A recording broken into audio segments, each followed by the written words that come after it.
예수님 분명히 저번 시간에 그 형제들에게 8절에 보면 너희는 명절에 올라가라. 내 때가 아직 차지 못하였으니 나는 이 명절에 올라가지 아니하노라. 이 말씀을 하시고 갈릴리에 머물러 계시니라 라고 기록하고 있어요. 그런데 이제 초막절이 되고 10절에 그 형제들이 명절에 올라간 후에 자기도 올라가시되 나타내지 않고 은밀히 가셨다라고 기록합니다. 사실 예수님에 대한 관심, 그리고 예수님이 어떤 분인가, 또 예수님이 하시는 행동에 대한 기대 또는 반감들이 예루살렘에 아주 팽배해 있죠. 예수님이 이미 성전을 개혁하시고 거기에 장사치와 그 재물의 짐승들을 파는 이들을 모두 다 뒤집어 엎으시잖아요. 그리고 베데스다 연못에서 또 38년 된 병자를 일으키시고 새로운 성전과 새로운 하나님께로 가는 길에 대한 어떤 비전을 이야기하시고 다니시니까 사람들이 과연 예수님이 어떤 분이고 무슨 일을 하실 것인가, 그리고 또 실제로 이 로마와 헤롯의 통치를 물리치신 메시아의 왕으로 오신 것인가, 이런 관심들이 많은 거죠. 그래서 12절에 예수에 대하여 무리 중에서 수군거림이 많아 어떤 사람은 좋은 사람이라 하며 어떤 사람은 아니라 무리를 미혹한다 하나. 그러니까 이런 이야기들이 설왕설래하고 있는 거예요. 그 가운데 이제 예수님이 성전에 나타나시는 거죠. 세 번역으로 14절, 15절입니다. 명절이 중간에 접어들었을 즈음에 예수께서 성전에 올라가서 가르치셨다. 유대인 사람들이 놀라서 말하였다. 이 사람은 배우지도 않았는데 어떻게 저런 학식을 갖추었을까?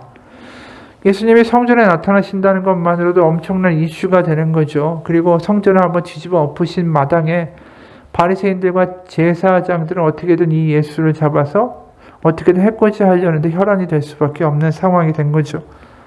그 성전에 올라가셔서 성경에서 말하는 바가 무엇인지, 하나님의 마음이 무엇인지를 이렇게 풀어주고 있을 때 사람들이 감탄하는 거예요. 어떻게 분명히 자신들이 알기에는 나사렛 출신의 목수인데 저렇게 학식을 갖추었을까? 그럴 때 이제 예수님 이런 말씀하시죠. 16절부터 19절. 예수께서 대답하여 이르시되 내 교훈은 내 것이 아니요 나를 보내신 이의 것이니라. 사람이 하나님의 뜻을 행하려 하면 이 교훈이 하나님께로부터 왔는지 내가 스스로 말함인지 알리라. 스스로 말하는 자는 자기 영광만 구하되 보내신 이의 영광을 구하는 자는 참되니 그 속에 불의가 없느니라. 그러니까 지금 하나님이 자신을 보냈고 내가 말하는 걸 들어보면 이것이 정말 하나님이 어떠한 마음을 갖고 계신지가 분명하게 드러나지 않느냐. 나는 내 영광을 취하려고 하는 게 아니라 분명히 하나님의 뜻을 너에게 알려주러 왔다라고 이야기하시죠. 그러면서 19절에 아주 충격적인 이야기를 하세요. 모세가 너에게 율법을 주지 아니하였느냐? 너희 중에 율법을 지키는 자가 없도다. 너희가 어찌하여 나를 죽이려 하느냐? 그러니까 이들이 율법을 지키는 자가 없다라는 말이 얼마나 충격이겠어요. 그것도 성전에서. 그럼 율법을 지키지 않고 있다는 이야기고 너희들이 율법을 지키지 않기 때문에 나를 죽이려고 한다라고까지 이야기하시는 거예요. 그러니까 한마디로 지금 너희들이 지키고 있는 율법은 하나님이 말씀하시는 그 율법이 아니다라는 것이죠. 어떻게 보면 종교 지도자들과 그들의 장로들이 만들어 놓은 그 허울 좋은 가짜 율법과 관행들을 지키면서 허덕거리고 그러면서 난 또 율법을 지켰다는 반대의 자신감을 가지고 교만함을 가지고 살아가는 그 모습을 지금 분명히 율법을 지키지 않는다라고 말씀하시는 거예요. 그러니까 다시 말해서 이 바리새인들과 제사장들이 해석하는 율법이 문제가 있다라는 것이죠. 그 전통이라고 말하는 게 문제가 있다라는 거예요.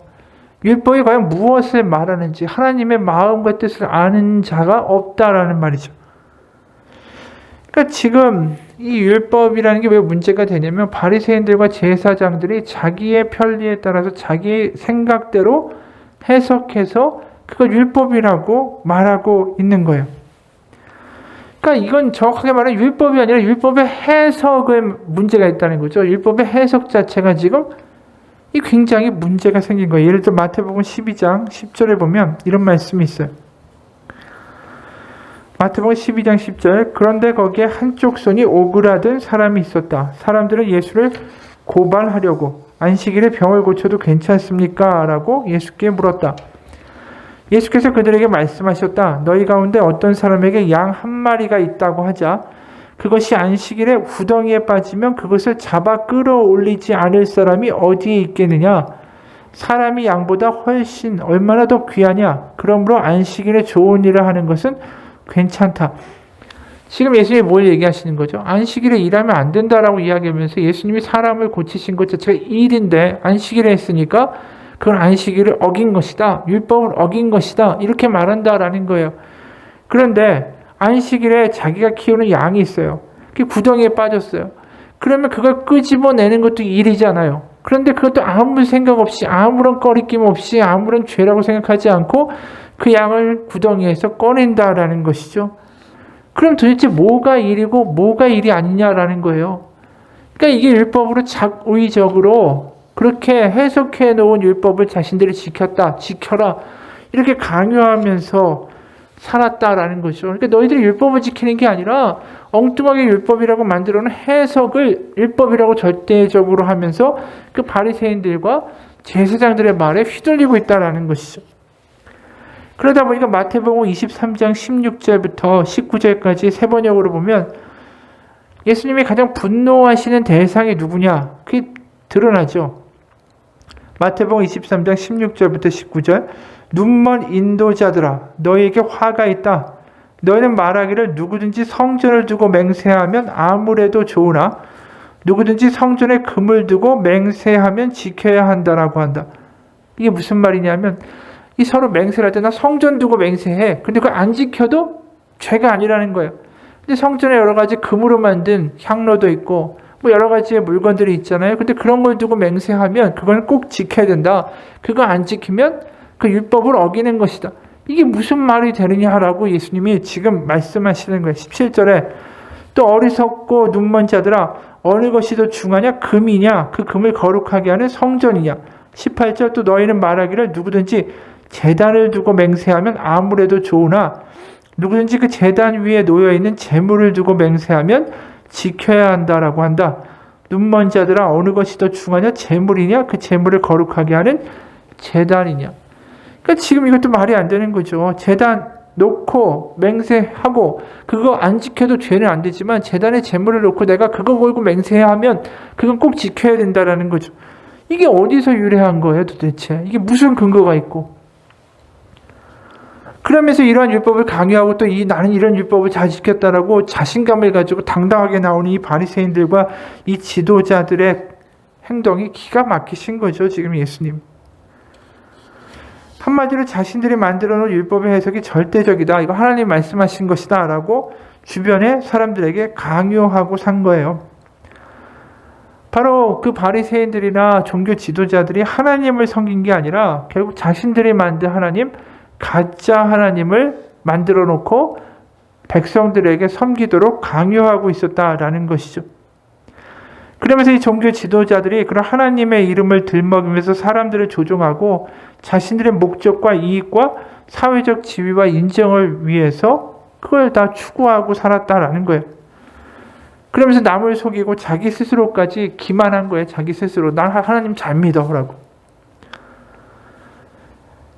자신들은 자신들을 위해서 사는 게 아니라 하나님 위해서 산다고. 하나님의 대리인들이라고. 이게 얼마나 자기 위선이에요. 위선자들이죠. 그러니까 예수님이 그들을 위선자들이라고 몇 번이나 말씀하시지 않습니까? 그러니까 결국 어떤 결과가 옵니까? 하나님의 자비와 긍휼과 하나님의 생명으로 그들을 인도하고 그 이야기를 하는 것보다 결국 사람들을 변화하게 되는 관계를 이끌기보다는 자기들이 생각하는 대로 생각하는 복제물을 만들려고 하고 자신이 믿는 대로 믿게 하고 자신이 예배하는 대로 그들을 예배하는 데만 혈안이 되어 있던 거예요. 그러니까 엉뚱한 방향으로 그들을 다 싸잡아서 쥐어틀고 엉뚱한 대로 끌고 가고 있다는 것이죠. 장님이 장님을 인도하는 꼴이 되는 것입니다. 그러니까 자신들의 복제품으로 사람들을 만들고 내가 믿는 하나님을 똑같이 믿는 우상의 하나님을 만들어내고 있는 겁니다. 그러니까 이게 무슨 생명이 있어요. 무슨 치유와 회복과 기쁨이 있겠습니까? 이런 종교 노름 가운데 사람들이 죽어가고 숨 못 쉬고 하나님의 이름으로 연약한 자들을 핍박하는 이 종교 지도자들을 예수님이 경멸하시게 된 거죠. 그러다 보니까 예수님이 정말 험한 욕도 많이 하세요. 독사의 자식들아라고 부르기까지 하시잖아요. 예수님의 그 입에서 이렇게 험한 이야기가 나가는 경우가 어디 있어요? 독사의 자식들아. 이게 우리 뭐 현대말로 하면 이 강아지 새끼야. 이렇게 얘기하는 건 뭐가 다르겠어? 그리고 예수님이 만나셔서 회복을 선언하신 그 대상들이 누굽니까? 그 당시에 정말 그 체제 안에서 허덕거리고 성전에 들어갈 수도 없다고, 너희들은 불경하다고 그렇게 쫓겨난 사람들을 직접 가서 만나셨잖아요. 그러니까 예수님이 요한복음에서 만나시는 사람들을 보면 그들은 성전에 가까이도 갈 수 없는 자격 없는 이들을 다 만나주신 거예요.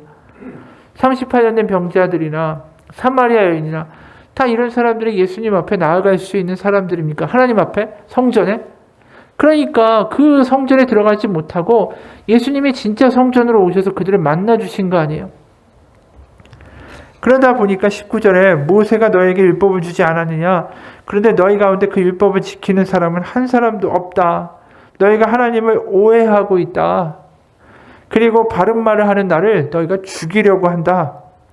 그 말씀에 20절에 무리가 대답하되 당신은 귀신이 들렸도다. 누가 당신을 죽이려 하나이까? 그러니까 여기 말씀을 듣고 있는 이 무리들은 이 지도자들이 이미 예수님을 죽이려고 혈안이 되어 있다는 것을 모르고 있다는 것이죠.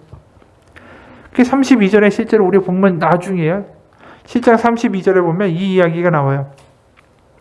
예수에 대하여 무리가 수군거리는 것이 바리새인들에게 들린지라 대제사장들과 바리새인들이 그를 잡으려고 아랫사람들을 보내니, 실제로 죽이려고 지금 혈안이 되어 있는 것이죠.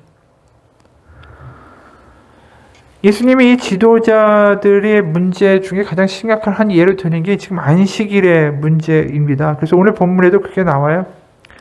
22절 모세가 너에게 할례를 행했으니 그러나 할례는 모세에게서 난 것이 아니고 조상들에게서 난 것이라.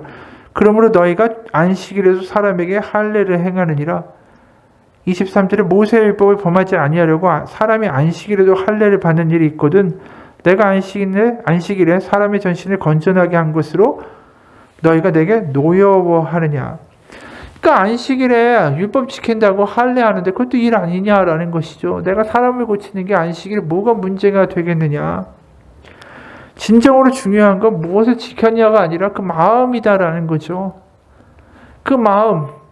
그리고 하나님이 그 마음을 보시고 그 마음 가운데 또 다가오신 하나님의 그 사랑과 자비, 그리고 하나님이 고치시고 싸매시고 치유케 하시는 하나님의 의도, 그것을 아는 것이 율법을 아는 것이다.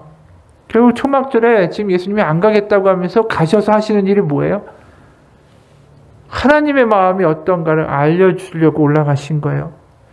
자기를 바리새인들과 대제사장들이 잡으려 하고 그거와 상관없이 하나님의 아들 예수님은 지금 무엇의 열심인가를 오늘 우리가 요한복음에서 보게 되는 거죠. 그건 뭐냐? 하나님의 마음을 알려주려는 열심이 있으신 거예요, 지금. 그래서 우리가 다음 시간에 보겠지만 오늘 보면 뒤편에 28절에 보면 28, 29절에 이런 말씀을 하세요. 외치시면서 아주 큰 소리로 선언하시는 대목이 있어요. 예수께서 성전에서 가르치시며 외쳐 이르시되 너희가 나를 알고 내가 어디서 온 것도 알거니와 내가 스스로 온 것이 아니니라. 나를 보내신 이는 참되시니 너희는 그를 알지 못하나 나는 아노니. 큰 소리를 외치셨다는데 이 내용이 뭐 말이 왔다 갔다 하니까 잘 모를 수 있지만 여기서 반복되는 네 번 반복되는 단어가 있어요. 그게 뭐죠? 안다라는 거예요. 안다. 지금 이 예수님이 28, 29장에서 외치는 말의 본질은 뭐냐면 나는 안다라는 걸 분명하게 외치시는 거예요. 뭘 안다고요? 하나님의 마음을 안다라는 거예요. 그래서 하나님의 마음을 내가 너에게 알려주기 원한다. 너희들이 그 하나님의 마음을 알기 원한다. 그 열정 때문에 지금 초막절에 올라가신 거예요. 그래서 이 안다라는 단어가 구약에서 히브리어로는 야다라는 히브리어죠. 그것이 처음 등장하는 게 창세기 4장 1절이에요. 아담이 그 아내 하와와 동침하매 하와가 잉태하여 가인을 낳고 이르되, 여기 동침하다가 야다라는 히브리어입니다. 이 사랑에서 한 몸이 되었다. 그런데 이게 이제 그 정도로 친밀하게 속속들이 알다라는 뜻으로도 똑같이 쓰여요. 실제로 마리아가 이 가브리엘 천사가 이제 잉태하고 아들을 낳을 것이다 라고 이야기할 때 내가 남자를 알지 못합니다라고 이야기해요. 그러니까 안다라는 표현이 뭘 의미하는지가 지금 창세기에 그 가인이 잉태하게 되고 그 장면하고 이제 결부가 된다라는 것이죠. 그래서 이 야다라는 이 안다라는 게 단순히 그냥 지식적으로 아는 게 아니라 관계적으로 굉장히 친밀하게 그 서로를 알고 이해한다라는 뜻이에요. 그래서 이스라엘에 오래 사셨던 목사님이 이런 말씀 하더라고요. 이스라엘 사람을 만났을 때 그 야다라는 동사를 함부로 쓰면 안 된대요. 나는 당신의 아내를 알고 있습니다. 이러면 그럼 뺨을 맞는다라는 거죠. 이게 완전히 오해를 일으키기 때문에.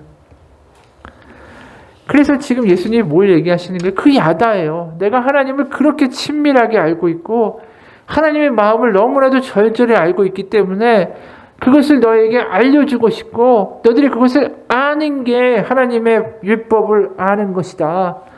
그래서 우리가 요한복음에 보면 안다라는 게 그렇게 많이 나와요. 안다.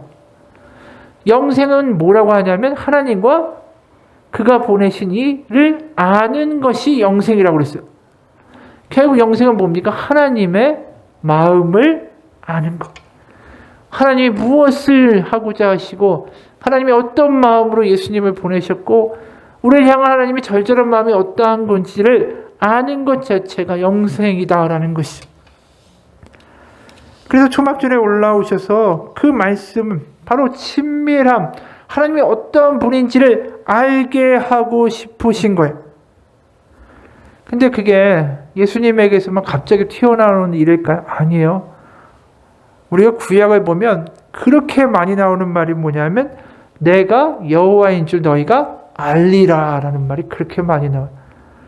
그게 하나님의 계속된 구약에서의 외침이에요. 특히 선지자들이 그 말을 많이 하는데 에스겔서를 보게 되면 에스겔서에 그렇게 이 말이 많이 나와요. 내가 여호와인 줄 알리라, 내가 여호와인 줄 알게 하려고. 이 표현이 에스겔서에만 65회나 나와요. 얼마나 많이 나오는지 몰라요. 에스겔서가 언제 주어진 겁니까? 에스겔 선지자는 제사장이죠. 포로로 남유다가 망한 다음에 바벨론으로 끌려간 제사장이자 선지자가 에스겔이에요. 그러니까 이제 나라가 망하게 되고 포로로 앞으로 우리들의 자신들의 어떤 삶의 미래가 보이지 않는 가운데 하나님이 주신 말씀이 뭐냐면 너희가 비록 나라가 망하고 나라가 망할 위기에 있고 바벨론에 끌려가 있지만 지금 너희들이 볼 때는 절망이고 미래가 보이지 않지만 하나는 내가 분명하게 너에게 말할 것이 있는데 너희 이 계기를 통하여 나를 제대로 알게 될 것이다 라는 거예요. 그럼 거꾸로 말하면 이런 남유다의 패망과 위기 이전에 남유다의 백성 이스라엘 사람들은 하나님을 알지 못했다라는 거죠. 오해했다라는 거예요. 오히려 이 일을 통하여 나라도 없고 성전도 없는 이때에 오히려 너희가 내 마음을 내가 어떤 하나님인지를 알게 될 것이다. 굉장한 역설이죠. 성전이 없고 나라도 없는데 하나님을 알게 된다라는 거예요. 지금 바로 예수님이 지금 하시는 이야기가 그 맥락과 같아요. 지금 보이는 성전 가짜라는 거예요. 그 성전이 아니라 진짜 하나님을 알게 되고 하나님과의 관계가 다시 회복되고 하나님께로 나아가는 길이 열리고 하나님 앞에 기도하며 아빠라고 부르는 그 친밀함이 회복되는 역사가 이제 회복되고 하나님을 알게 될 것이다. 그게 십자가라는 거예요. 바로 이제 번제나 속죄제나 성전에서 수많은 제물을 바치면서 그 진짜 한 달 아무것도 안 쓰고 다 모아가지고 비둘기 한 마리 바칠 수 있을까 말까 한 그런 성전이 아니라 이제 하나님 앞에 나아가 연약함을 고백하고 아빠라고 부르는 그 모든 이들이 하나님을 만나게 되는 때가 올 것이다. 그게 바로 지금 예수님의 마음이고 의도다라는 것이죠. 결국 예수님의 오병이어나 그 지금 하시는 모든 일들을 보면 하나님의 긍휼과 하나님의 사랑과 하나님의 열정이 다 드러나는 것이죠. 그래서 친밀함으로, 하나님과의 친밀함으로 우리를 초대하시는 거예요. 지금 예수님이 하나님의 마음을 알고 하나님이 어떠한 분이신지를 감격하며 이 땅을 살아가도록 자꾸 우리를 부르고 계신다라는 것이죠. 어느 목사님이 이런 글을 썼어요. 주께서 내 원수의 목전에서 내게 상을 차려주시고 기름을 내 머리에 부으셨으니 내 잔이 넘치나이다. 시편 23편 5절 말씀이죠. 맥스 루케이도가 쓴 짐을 버리고 길을 묻다라는 책을 보면 이 구절 가운데 다윗은 내 잔이 넘치나이다 라는 표현을 씁니다.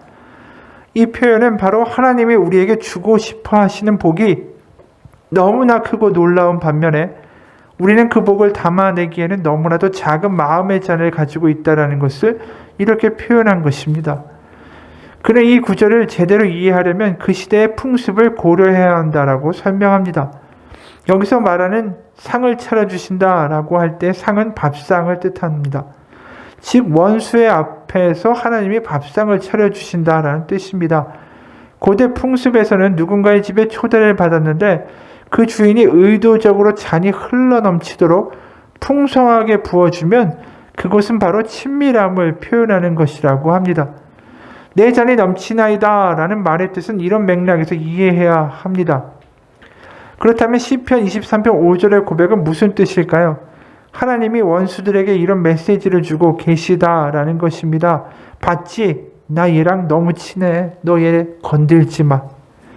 즉 물질이 많아서 풍요로운 것이 아니라 하나님과 친밀함 때문에 풍요로움을 말하고 있는 것이다. 그래서 다윗은 이 시를 여호와는 나의 목자시니 내게 부족함이 없으리로다 라는 고백으로 시작하고 있는 겁니다. 창고에 곡식이 많아서 부족함이 없는 게 아닙니다. 하나님과의 관계가 회복되니까 여호와가 내 목자가 되어주시니까 부족함이 없다라는 것입니다. 그렇죠. 이 시편 23편의 본질은 뭐냐면 하나님과의 친밀함이 너무 크게 느껴지니까 원수가 뭐라고 하는 게 안 들리는 그런 삶의 모습을 묘사하고 있다라는 것입니다. 우리가 이 사순절 기간 가운데 이 요한복음을 통해서 기억해야 될 건 우리가 하나님과의 친밀함을 회복해야 한다라는 것입니다.